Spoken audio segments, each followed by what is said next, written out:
Election commission గుట్టు విప్పిన రాగా రాహుల్ గాంధీ.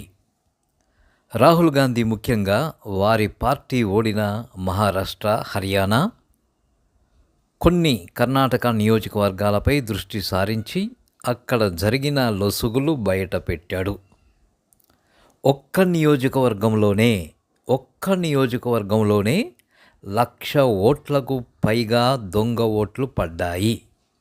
అవి ఏ విధంగా అంటే డూప్లికేట్ ఓటర్స్ ద్వారా, ఫేక్ అండ్ ఇన్వాలిడ్ అడ్రస్ల ద్వారా, బల్క్ ఓటర్స్ ద్వారా, అంటే ఒకే ఇంటి నంబర్ తోటి అనేక మంది ఓటర్లు, 50 మంది 60 మంది ఓటర్లు, ఇన్వాలిడ్ ఫొటోస్ తోటి, ఫామ్ 6 మిస్యూజ్ ద్వారా, ఈ విధంగా 5 రకాలుగా మరి 1,00,000 ఓట్లకు పైగా ఒకే నియోజకవర్గంలో దొంగ ఓట్లు వేయించడం ద్వారా ఫలితాలను తారుమారు చేశారు అని రాహుల్ గాంధీ కుండ బద్దలు కొట్టాడు.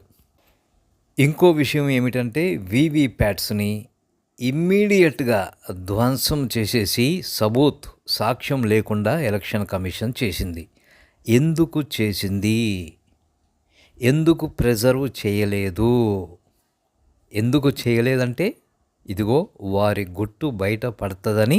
ఇక ఏపీ విషయానికి వస్తే 12% పైగా ఓటర్లు సాయంత్రం 5:30 తర్వాతనే పరిగెత్తుకుంటూ వచ్చి ఓటేశారు అని ఈసీ చెబుతా ఉంది. జనాల చెవుల్లో పూలు పెడతా ఉంది. అంటే ఏ స్థాయిలో మ్యానిపులేషన్ జరిగిందో ఆలోచించుకోండి.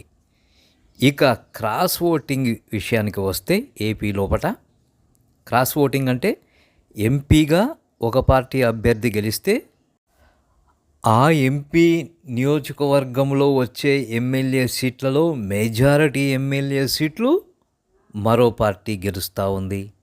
అంటే ఈ లెవెల్లో క్రాస్ ఓటింగ్ అనేది అసంభవం.